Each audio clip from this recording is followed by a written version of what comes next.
Welcome to another side quest of the Adventure Mechanics. It's me, Chandler. I've talked quite a bit about prototyping versus production in the past, and by that I mean what to do in the prototyping phase, where you're supposed to be exploring what makes your game special, and what needs to get done for production, and what you should be prioritizing during it.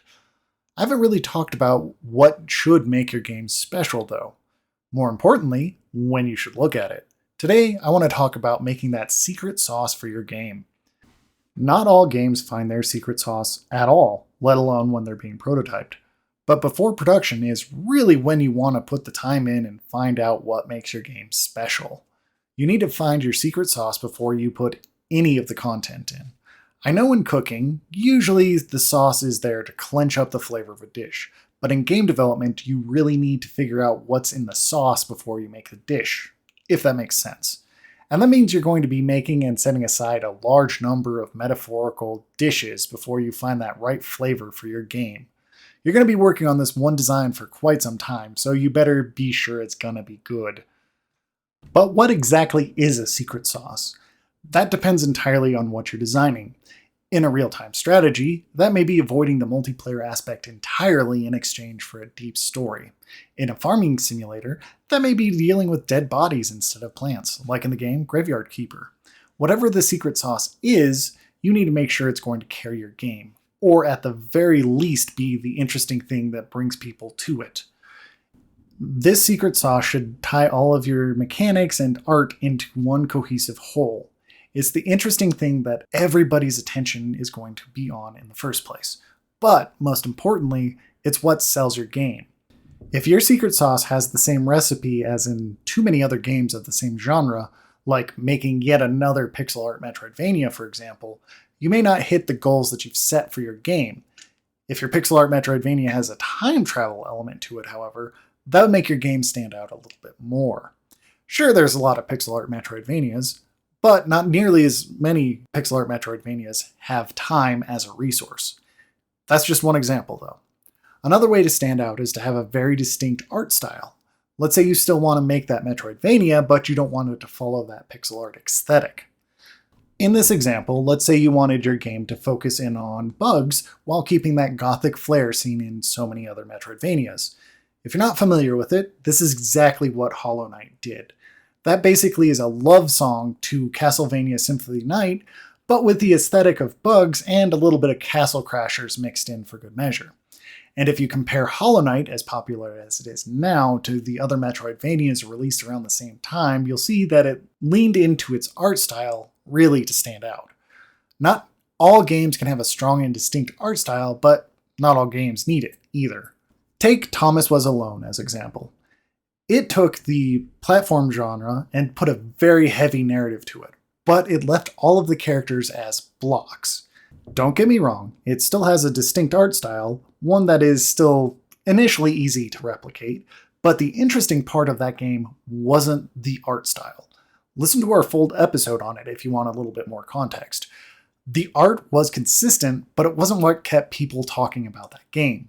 It's a great example of leaning into the narrative as your secret sauce. The game narrates every level, and it's telling you quite the story while you are playing in what in essence is a level-based platformer. And game plays incredibly differently when you both mute the narrator and take the text off the screen, and it's much to the game's detriment when you do so. That deep narrative is the secret sauce for Thomas Was Alone. There are many other examples of secret sauces that work well. I'm sure that if you look at any of your favorite games, you'll be able to pick out one or maybe a couple of things that are interesting in them. The features that really sold you on the game in the first place. In fact, do that as an exercise and compare your favorite game's secret sauce to what you have planned for yours. If you're anything like me, your secret sauce isn't going to be at the same level of the games you compare to.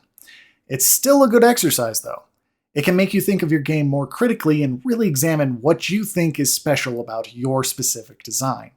Again, that's what I'm talking about when I say secret sauce. It's not meant to be a convoluted design concept that's only relevant in some academic game design course. It's meant as a tool for you to bring your game's best foot forward, and most importantly, put a spotlight on it. Let's say you found an interesting concept, but you haven't quite found your secret sauce for it yet. I know some people will say to find it in production. This is really going to put an effective ceiling on your game, though. After all, production isn't for exploring base mechanic or art styles or special audio tricks. Nor should you be looking to do that in production, to be honest. Production is the swamps of content creation. You're making all of the assets and all of the story and all of the levels for your game. Doing a sidebar and trying to find out what makes your game special is going to make your production cycle that much worse. That's not to say you can't change your game in production, but rather you want to limit what you change in production. Like in software design, shifting as much risk to as early as possible, called shift left testing, reduces cost. And let's be honest, exploration in production is expensive. That's why you really want to find that secret sauce for your game before you even start doing that content pipeline. Once you figured out your game in the prototyping phase, you're going to want to emphasize and polish until that secret sauce shines. You may remember me advocating for using assets in your game to get it out faster, but the secret sauce is one of those cases where you absolutely want to put as much of yourself into it as possible. If you end up using assets in your sauce, spend time making them yours, at the very least.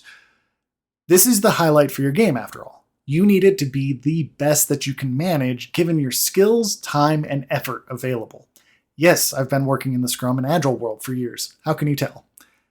If you have your secret sauce, put this into your pitch.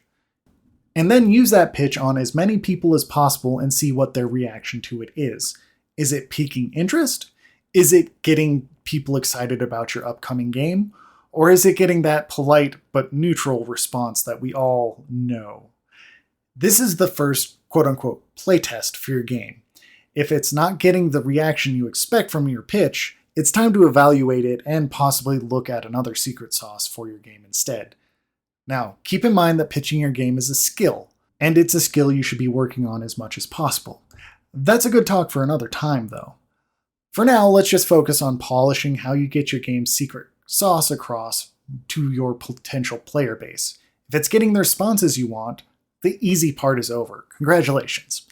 You now have to make the game, hopefully using that secret sauce you've pitched.